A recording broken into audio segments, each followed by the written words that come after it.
Bible is full of stories that we all know and love. But how well do we know them? The answer might surprise you. The Bible you thought you knew is going to dive deep into the exquisite details of the biblical stories that make them fascinating and transforming. This week we are going to deal with one of those stories that are incredibly difficult to understand. It seems that God tells David to perform a particular chore, but when David does that chore, God gets angry and pronounces judgment. What gives? Let's take a look. As always, the answers may lie in the details that we often miss in our hurry to skim over or even summarize a story. This story, by the way, is found in the second book of Samuel, chapter 24. The episode begins with God's being angry about Israel. That's in verse 1. Of course, that is not all that surprising, for God has many times been upset with Israel. In this case, though, we do not know what is provoking this divine anger. In any case, in an odd form of punishment, the Lord instructs David to, quote, number Israel and Judah. It seems that God wants David to take a census of Israel and Judah. How that is supposed to be a punishment is puzzling. Complying with God, David goes to Joab, an army officer who served with David. Sometimes translators use the story narrated in 1 Chronicles 21, where David went to Joab and other commanders. But according to 2 Samuel, only Joab is sought by David. David's orders were simple. Go everywhere throughout Israel and number the people. David explains to Joab that he wants to know how many people there are. The king says nothing about divine anger. It is not even clear that David knew that God was angry. All he knew was that he was to count Israel and Judah. That's in verse 2. Curiously, Joab recoils at this order. Joab hopes that Israel's population increases exponentially and quickly enough that David will be able to witness this growth while still alive. Still, he advises that counting the people is not a good thing to do. That's in verse 3. So far, this makes little sense. Why is taking a census a good thing or a bad thing? How is taking a census a punishment? Why is Joab so against this? Regardless, David wins the argument so that Joab proceeds to count the people of Israel. That's in verse 4. He left no stone unturned. He and everyone else that helped him count went everywhere to take this census, including the Transjordanian area. Indeed, it took Joab 9 months and 20 days to complete the count. They counted people not only in Israelite cities, but in Hittite, Hivite, and Canaanite cities as well. At the end of this period, they returned to Jerusalem. That's in verses 5 through 8 of chapter 24. At that point, Joab provided for the king the sum of the people he had counted.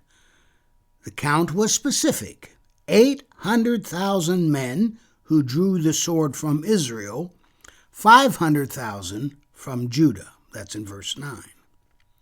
While we are still puzzling why so much fuss was being made for counting people, something else that is bizarre happens. David is chagrined that he had numbered the people.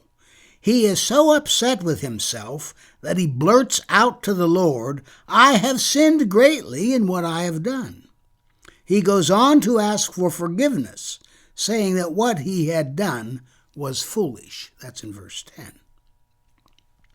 The very next day, the Lord sends word to David via a prophet who was named Gad. He was known to David. In fact, the text calls him David's seer. That's in verse 11. The prophet was instructed to give David options as to what form of punishment he would prefer.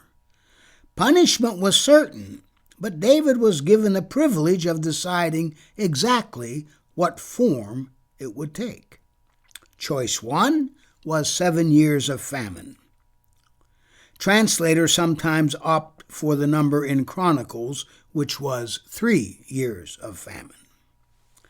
Choice 2 is fleeing from pursuing enemies for 3 months. And choice 3 involved 3 days of pestilence over the whole land. David was asked to tell Gad what his choice was, at which point the prophet was to inform the Lord. That's in verses 12 and 13. David made his selection, opting for pestilence, thinking that the Lord might be eventually merciful, whereas David's enemies would not be interested in any mercy at all. That's in verse 14.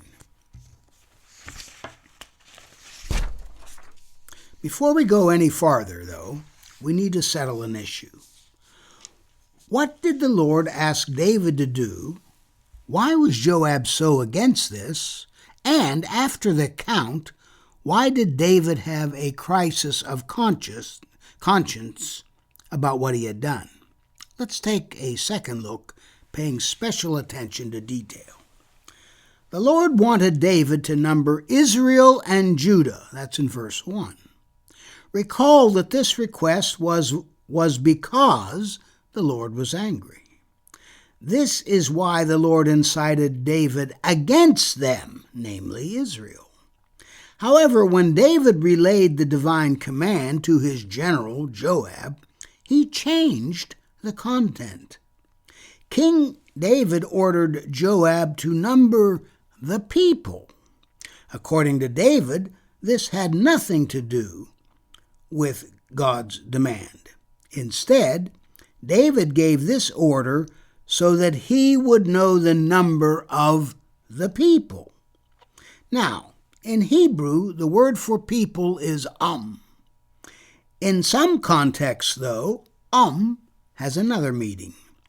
If the context is appropriate, means troops or soldiers. This explains, perhaps, Joab's objection. The general thought it was a bad move on the king's part to find out how many troops Israel had.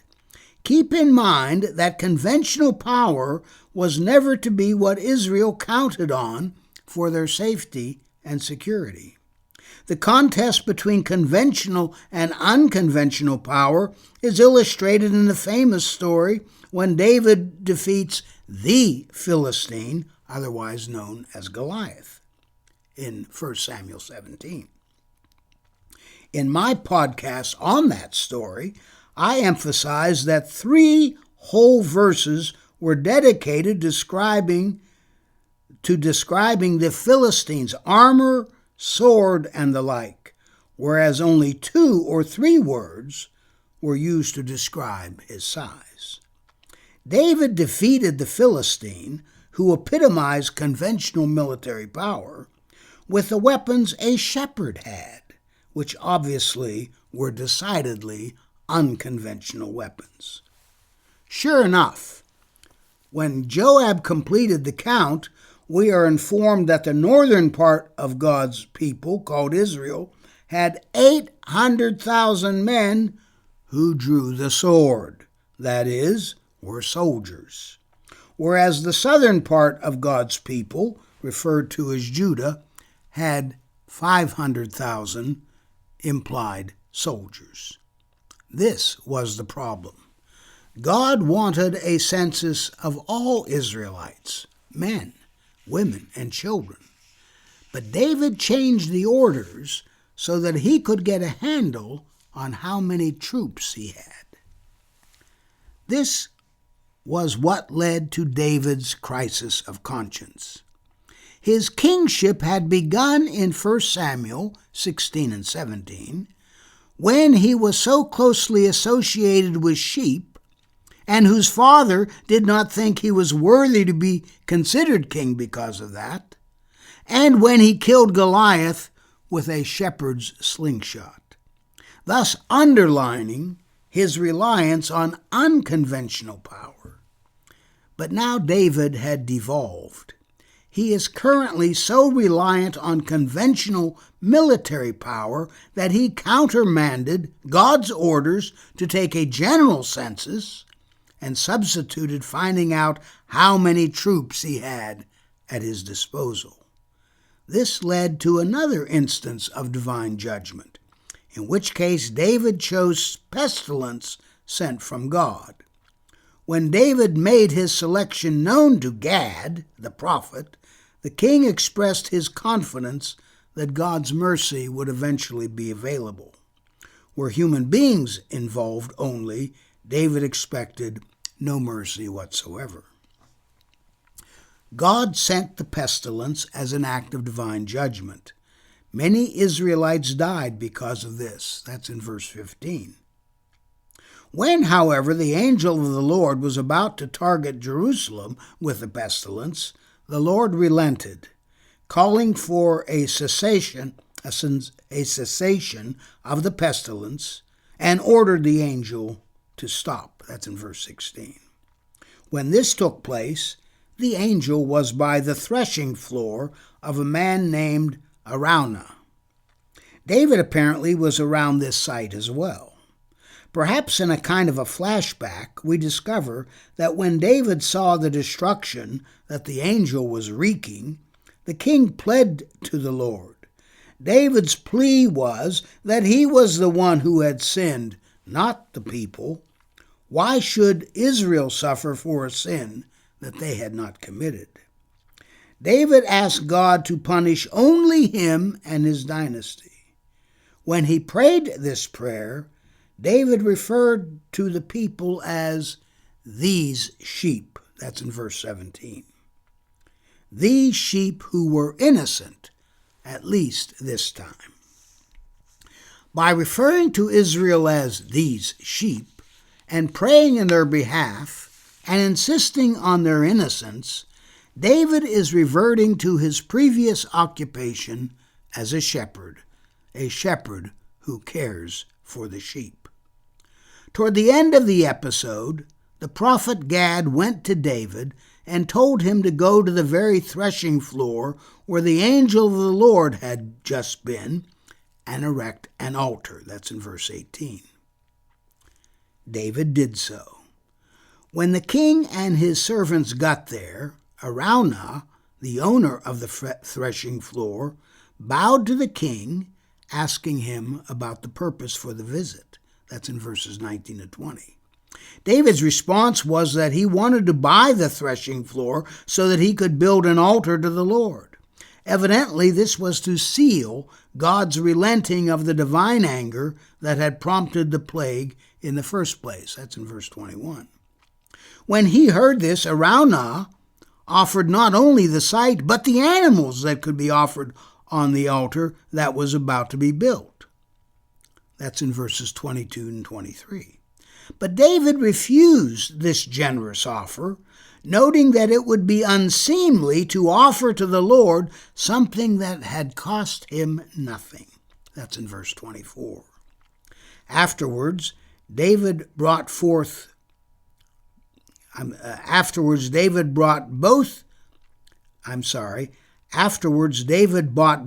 the threshing floor and the animals that were to be offered. Then David offered to God burnt and peace offerings. At that point, the Lord answered David's prayer and took away the plague from Israel. This final act that David did, he did as Israel's pastor or shepherd. Like a good shepherd, he prayed on Israel's behalf and sacrificed on their behalf. Somehow, the number of soldiers the king commanded was no longer a concern. David was finally, once again, a shepherd who had no need of conventional power. Curiously, this same story is recounted in 1 Chronicles chapter 21. But that is a radically different account. In the chronicler's version, Satan incited David to number Israel. We will have to deal with that story in another podcast. For now, let me encourage you to go to my website, faspina.com. Let me know what your email is so that I can contact you when we are ready for our mini courses. If you have a question that you'd like me to address in a subsequent Q&A session, go to my email, fspina106@gmail.com. Thanks. The Bible is full of stories that we all know and love. But how well do we know them? The answer might surprise you. The Bible you thought you knew is going to dive deep into the exquisite details of the biblical stories that make them fascinating and transforming.